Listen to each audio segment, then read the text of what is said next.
Hey, how's it going, guys? Continuing with part 2 of my review of the Kelty Redwing 2900. The first part I went over the exterior of the pack. Now we're going to go to the interior, and I'm going to show you some of the features here.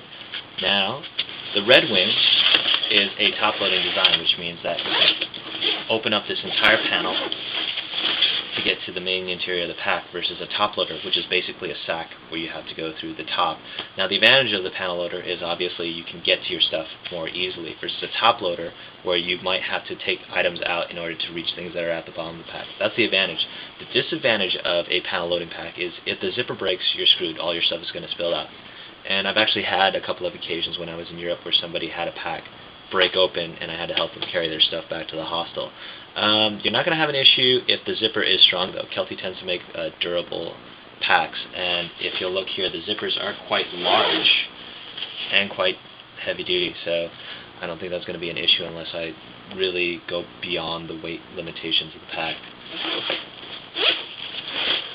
Good thing that they got right is the interior of the pack is a lighter color and not black like some other packs do. And the reason you want a lighter color is it provides a larger contrast for the items that you keep inside. Say you need to get to something in your pack and you're going inside a hostel room in the middle of the night and everybody's asleep and you don't want to wake them up.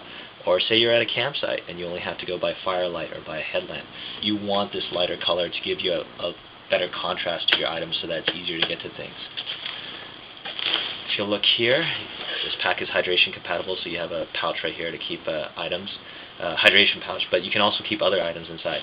And right here you have a compression strap that you can cinch on right here and tighten if you're keeping something like a larger, bulkier item. So you can use this to tighten and keep it more flat against the back of the pack and towards your body to make it easier to carry. Now, this is an internal frame backpack, and this is an option that I have never seen before and I think is really nice. Right here are the two stays, that's what they call them, two beams that help distribute the weight and keep the pack rigid. Now, one thing I've never seen in another pack before is the fact that you can access the beams. I'm just going to open one of them, but you open up this Velcro closure and you can get to the beams that serve as the frame for the pack. And on the manual it says that you're more than welcome to open up this pocket and take out the aluminum stays. That's what they call them. And the cool thing about this is, whereas you usually have to go to a backpacking store and try on different packs to see if it's shaped to the contour of your body, you can take these stays out and bend them to fit your own body type. So as long as the torso length of the pack matches your own torso length, all you have to do is access these stays and you can bend it to whatever shape you want.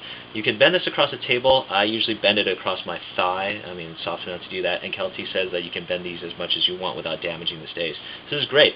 You can load this with, say, 20-30 pounds of gear. Try it on. If it's not that comfortable, you can put it out, put it down, take out the stays, bend them, try it on again until you get a good fit against your body. And the good thing about that is, if you ever, say, give this pack to a friend or loan it to a friend, they can shape these stays to their own body type. So that's a really nice feature, and I've never actually seen this before. And it's quite surprising considering this is an older model. I'm not sure if the newer models still retain this feature, but I wouldn't be surprised because it is quite useful. Another option that I really liked is if you read up the care instruction, it says machine wash cold water. And I can't tell you how happy I was to be reading this. It is such a nice feature, and it's something you don't usually see in a lot of packs these days. Every time I come back from a large trip, say from Southeast Asia, from India, from South America, I usually come home with a dirty pack, and I spend about 30 minutes sitting in my bathtub with a scrub, just scrubbing my backpack, and then having to take it out and leave it out to dry. It is so convenient with this pack is the fact that when I come back from a trip, all I have to do is open up the pocket, take out both of the stays, and then just toss this bag into my washing machine. And then when it's done, I can just pull it out, leave it out to hang to dry overnight, and then it'll be good as new. This bag was actually used, and I was just about to get set to sit in my bathtub and wash this, and as I was opening up and checking out all the pockets, I saw this label, and I was so happy. It just made my day. So it is a nice option being able to wash this. So that's the interior of the Kelty Redwing. So yeah, that's my review and the end of part 2. Thanks for watching, guys, and I hope this helped out. So have a great day. Thanks.